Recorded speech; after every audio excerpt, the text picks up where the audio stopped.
Welcome everyone to Get to the Point webinar series. On the show today, we're going to be talking field hockey scholarships. We have got Francesca Rowley joining us. She not only competed in the States, but also coached in the States. So it's a perfect person to have on board on this call. Francesca, how you doing? Good, Emmerich. How you doing? Not bad. I mean, today's been a grind, but hey, we're charging on. A few coffees and we're good to go. So Francesca, I thought it'd be great to have you on the show today. So as I said before, you played and coached in the States. So I know a lot of student athletes are really excited for this talk because we want to try and pull as much information out of you. And we really want to know what the college system's like as a field hockey student athlete and what it's like, the day-to-day sort of thing. So I guess let's start at the beginning. You didn't go to college in America straight out of high school. It's kind of different for you. Tell us about how that worked. Yeah, I mean, ideally, I probably would have gone to college in America straight out of high school, but I just didn't have access to enough information about it. In fact, I did want to do it out of high school, and I didn't perhaps quite have the confidence as a 17-year-old to put myself out there. And there wasn't an agency that I knew of. I'd heard of a couple of girls that did it. Anyway, so I went to Otago and studied PE there, played in the NHL for Otago. So got some top level hockey. And then, it was still kind of a fire burning inside me. I was like, okay, I'm 22. I wonder if I can do the scholarship thing. And ended up at the University of Maine. That's amazing. And so you went to Otago, you did your undergraduate degree. I mean, I don't think many students have ever heard of a student athlete that's done their undergraduate and then gone to the States or, was a big chunk off a way through their degree sort of thing.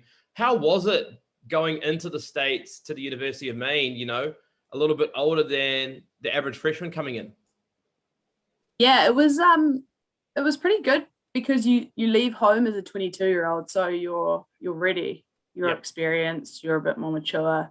So yeah, there's like a lot of benefits, but within 9 days of arriving, I was like, oh my gosh, I want to stay here forever. It was so amazing. And as a grad student, you only have 1 year of eligibility. So yeah, if I could turn back time, I think I'd just go straight out of high school.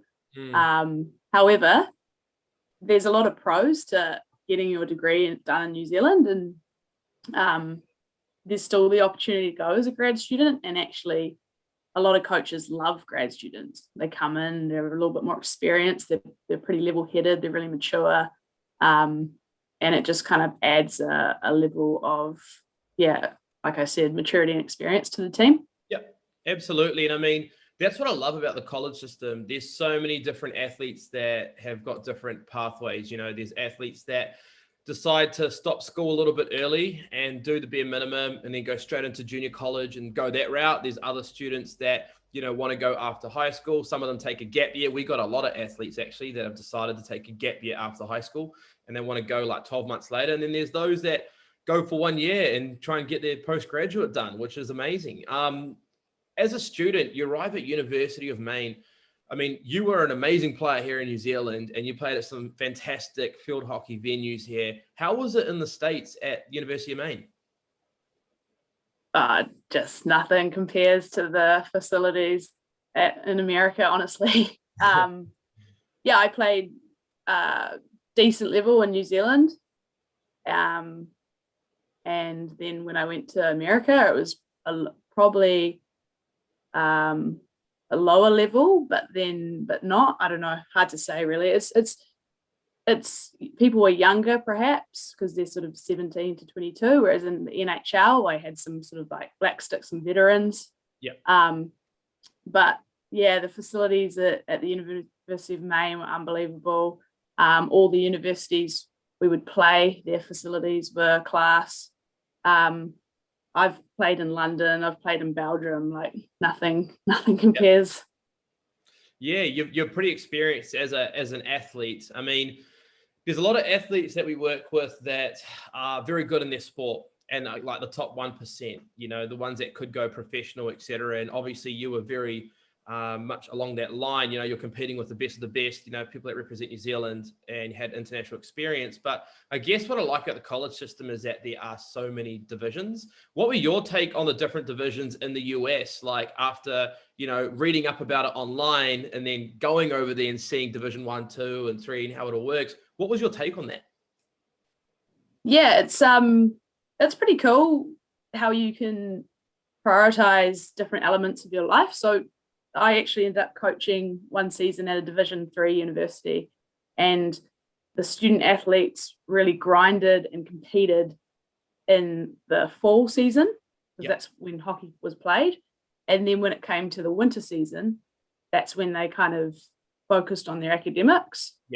So it doesn't take up your whole year. For me, I wanted to go for hockey. So I wanted Division 1 because it's A, the highest level, and B, it's all year. Like it's your job. Yeah, totally. And I mean, for those that are watching this, there's the stigma that Division 1's better than Division 2. And however, there are some amazing Division 2 programs that are in amazing locations, just like the property market. Everyone wants the best house on the best street. And so, there's some fantastic Division 2 programs. I know in other sports, there's some amazing athletes that have emerged from Division 2 programs. Like one of my friends, my dad used to coach him back in the day. His name's KP. He went to Columbus State on a tennis scholarship, Division 2. And then in January, he's out here playing in the ASB Classic in New Zealand, a big tournament leading into the Australian Open. So there's so many amazing pathways, which I like. Being in a Division 1 school, what was the highlight for you being there as a student athlete compared to being a student in New Zealand? The culture, like you're treated like a professional athlete. So we had our own facilities where all the athletes, so women's soccer, men's basketball, men's football, women's tennis, whatever the sport, we all kind of had one big facility. So you might have had a practice or a gym session with your team, but then you're in the ice baths with another team. So you get to you get to really grind it together as an athlete with a range of different people and a range of different sports. We also had above our athletic training center where we get sports massages and do ice baths and all that. We had a academic center. So we go up there after we've showered, bang out some university work.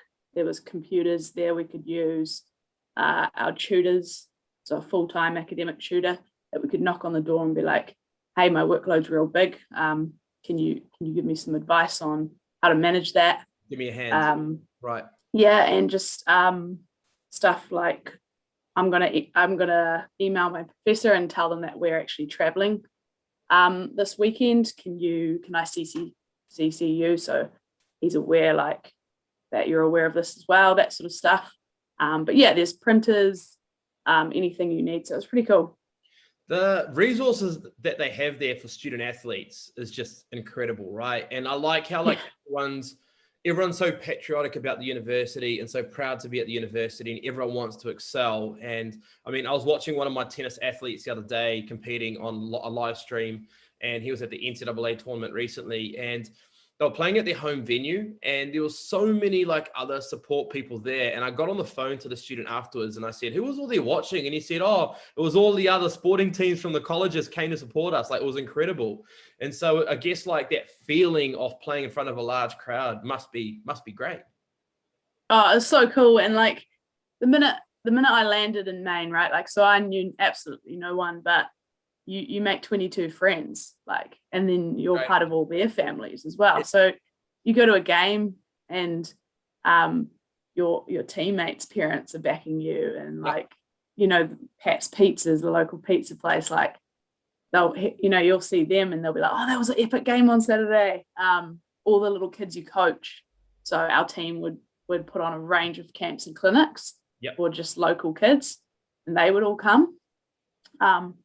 So yeah, we would fill stadiums if it was a rivalry game. So if we're playing Albany or UNH and we're getting towards the conference end of the tournament, the final end, you get some pretty pretty impressive amounts of people for a hockey match.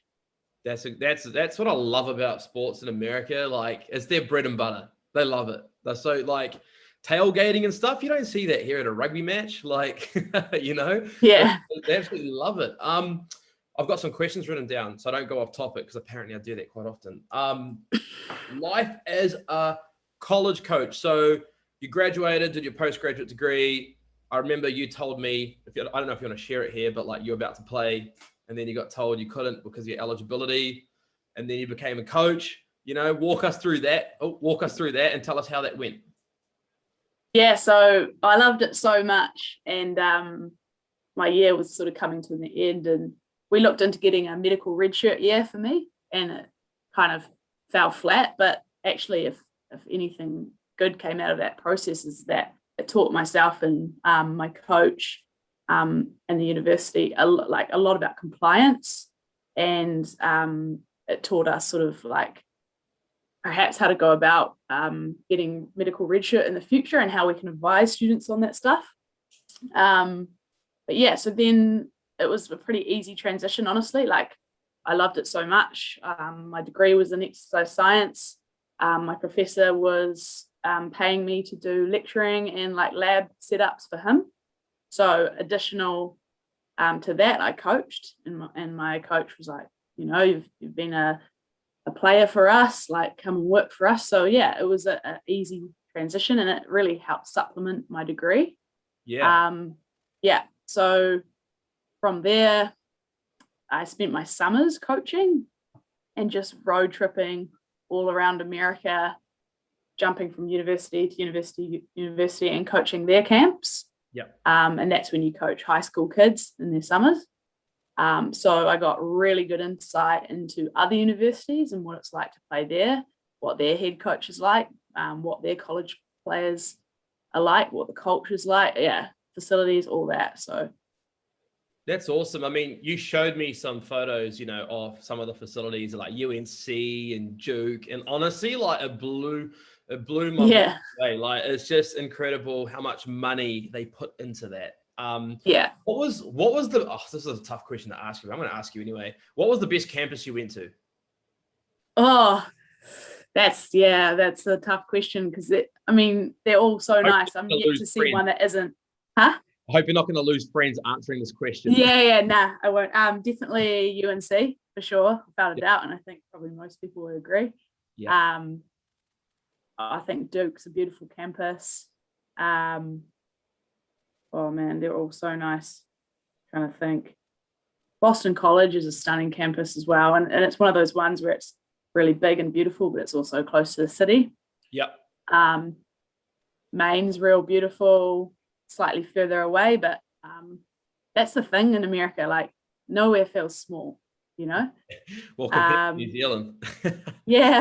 It's like you can live in a rural state and whatever, and it's still like there's sort of between 10 and 30,000 people at university. You don't need anything else. Right.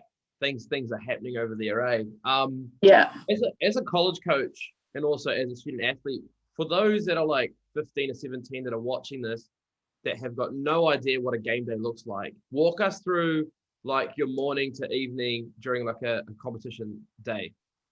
As a college coach? Sure. Like, what does a team do? Or a player? As a player, like, what does a team do? Okay, so if we're traveling, so if it's an away game, we'll travel the day before. So we'll get to the hotel, go out for dinner as a team, wear a team tracksuit, get some good rest. In the hotels we stay in were always like so nice and so comfortable. You had your own big double bed. You might have shared a room with someone, but it was super comfortable. Next day, we'd go probably for a walk, just to stretch the legs, stay as a team. Depending on where the game is, you might get a little bit of university work done in the morning or whenever. We probably eat 2 to 3 hours before a game. Is that covered by the scholarship, by the way? Like the food, the meals? Yeah. So as one of my coaching duties was like to sort of get a spreadsheet going, make sure everybody put in what they wanted to eat off a menu, that we'd given them. And then that was delivered. So we'd organise either picking it up or Uber Eats, whatever. So then start like, it's crazy, yeah. Then it's then you start kind of getting into game preparation. So we go into a meeting room in the hotel. And if this isn't away, we would do this on our campus in our meeting rooms on site. Coach would get up footage. So she'd show us a little bit about what to expect about the other team. That would all be coded. So we'd have a penalty corners tab, a goals for tab, a goals against tab. So we could look. She'd highlight a couple of their key players. And all this would be familiar to us because we would have done this in practice. So in our practices, we work towards playing the opposition. And then we would drive or get driven to the facility. There'd be a guest locker room. We'd go in there, play some music, get changed. Our athletic trainer who would come with us, who's like a physio, they would have a table in a room parallel to our locker room, and that's where they would strap our ankles, do any like manual rehab with us. Yep. And then you walk out onto the pitch, warm up as a team, and then sort of 10, 15 minutes before the game, you line up with the other team and your names are announced and where you're from, starting lineup. And yeah, it's pretty cool. That's awesome. I mean, I bet you a lot of girls will be really excited right now after hearing that. I mean, you sold me at Uber Eats. Yeah, I know. That's crazy. Yeah. So, like touching on that topic, and that's probably partly why I got into coaching too, is like, it was so empowering being a female in America, being a female athlete in America. Like, you know, all my coaches were these like amazing female leaders, and I'd never really had that. I'd never had a lot of female coaches growing up, and sort of it was all of a sudden like, hey, far out, like I could do that. You know, it was kind of having role models. Yeah. And then just the fact that we were so cared for, like people wanted to watch us play. You know, we would we filled stadiums just as much as like, you know, men's soccer. So it was like pretty empowering from a female perspective. That's awesome. That's so good to hear. I mean, it's great to see the support for every sport in the States and how important it is and how it brings people together. You're getting to go and travel and getting access to all these facilities pretty much on a full ride, not paying anything. Like, it's a pretty good dream. I mean, you being a player and also being a coach, in your experience, you would have had conversations about recruiting. You know, coaches must have come up to you when you're an athlete being like, what do you think? Or as a coach, you know, you're sitting in the office with the staff and you're looking at athletes that are coming in. When an athlete sends a CV to a coach, what stood out for them? What was you guys like being like, yes, actually this athlete is worth looking into? That's such a good question. I think character. It's because I came prepared into this talk, you know? Yeah. I think character, like someone who wants to really work hard, but and be competitive, like really compete, but also be open-minded and coachable. And those are probably quite hard skills to write on a CV. So I actually think, from my experience, Skypes and interviews and just getting a general sense of demeanor from a student is kind of like the best way, or just, you know, just being yourself. Kids that are really genuine is always a good sign, because you know there's not going to be any sort of phony like nonsense. So I would say more so than what you've got on paper is your work ethic and how you present yourself and manners and stuff like that. I guess, like, especially in a sport that, you know, like it's quite a niche sport, like very much like tennis, for example. Like, everyone knows everyone in the industry, and when you were recruiting, if you got someone from New Zealand, trying to go over to the States, if you didn't know that person, you would know someone who knew someone who know that person, right? Like, yeah. And so I guess like some athletes are probably listening to this thinking, oh, I might just do really well in the interview. But I guess the buck doesn't really just stop there. You do your background checks, etc. Is that something that you guys did there? Oh yeah, for sure. You've got to like, so honestly, Maine took a huge chance on me because I emailed them in March of 2013 and I was there by August 2013. So the turnaround was incredibly quick. And they, you know, they'd seen pretty minimal footage of me, and they were relying on the fact that I'd played in the NHL and that I was a 22-year-old in New Zealand. We had a really good Skype interview, so they could like get a little bit of sense for my character there. But other than that, they took a really big chance. So, you know, if I could do it all over again, I would have done the process earlier. I would have provided the coaches with huge amounts of information. So lots of really detailed film, lots of game footage. And yeah, like, you know, now I'm a link. So now I'm in New Zealand and I'm a link to these coaches. So I get coaches messaging me all the time. Yep. Being like, we want a Kiwi, we want a forward, you know, we're looking for a goalkeeper. We want a grad student. You know, if someone's just pulled out, we've got a full ride, but it's only for 1 year. So a grad student, that sort of thing. Yeah, so, you know, hindsight's tricky, but yeah, if I could do it all over again, it would be to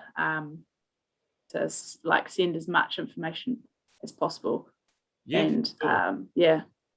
That's cool. I love your experience. I think it's great. I think that like it's so unique. Not many people can say like they go to Otago uni and then email coaches and then manage to find one last minute, go to the States, become a coach. Yeah, for sure. That's incredible. And so Francesca's on our team, hence why she's wearing the platform shirt. So she's now working with us with our field hockey student athletes, and together we're going to be helping them go into the college system. You know, we start the process with athletes in their sophomore to junior year in high school. It allows them to build that CV. Now, Francesca's, you know, not just competed, but coached in the States. She knows what it takes. She knows the levels that coaches are looking for, you know, different clubs that you should be playing in, different leagues you should be playing in. And we can set some goals for those athletes if we start the process early. Also, academically, it allows you to do the SAT multiple times if you need to and get that grade point average up so you can earn an academic scholarship as well. So keep that in mind. We do free consultations too. Last chat, Francesca, last bit of a little bit of advice, a red flag. What should people stay away from doing? Anything. It could be social media, it could be attitude, it could be playing professionally. What any red flags that athletes should stay away from? Like in regards to the recruiting process? Yeah, so I would say get your footage, and you're like, for instance, with hockey, you want specific clips of what you're doing well. You don't want you like juggling the ball in the air, because it's not what we do in the game, although it looks cool. So that's highlights. Yeah, so like highlight relative skills. That's always a good one. Red flags. Oh, you know, you don't ever want to be or come across entitled. So I think what you've got to remember is it's such an amazing opportunity for us to be able to go to America completely paid for. And they're granting you that opportunity. And, you know, like I was there for 4 years. So that's over sort of, well, obviously doing my master's, but, you know, that's sort of over $200,000 worth of, you know, USD worth of education. Yeah. So, you know, just come across respectful and like you're grateful they've taken the time to interview you or email back. So yeah, I would just say that. And also keep that in mind, guys, that, you know, when you're going through the college process, whether you're working with myself and Francesca or you're working with someone else, when you're like sending your CV out and contacting coaches and stuff, and they're like interviewing you and they email you information about their college program, make sure that you don't just blow them off if you're not interested. Be respectful and say, look, this is not what I'm looking for. We wish you all the best, kind regards, you know, and then sign off. because if you create like a bad reputation and like a bad image around your name, coaches talk in the States, New Zealand. Yeah. And like, I mean, Francesca, you must know quite a few college coaches in the States, right? I think just from my 4 or 5 years there, I reckon I know, 90% of the Division 1 field hockey coaches. So it's like, there's coaching conventions, they're all talking. Yeah. So yeah, you want to stand out, but in a good way. On the flip side, it's also, you've got to remember, like, you've got to protect yourself as well. So I got called by a coach, and they said, you're going to be sponsored by Nike. It's like, our facilities are amazing, la la la. And I was like, well, this sounds awesome. Then I went over there. I didn't end up signing with them. I signed with Maine. And when I got over there, what I realized is that their student athletes had to shuttle from their university classes in a van in an hour's worth of traffic to their sports facility. Yeah. So you don't find out that stuff until you're over there. Yes, we would have been sponsored by Nike, and that all sounds really cool.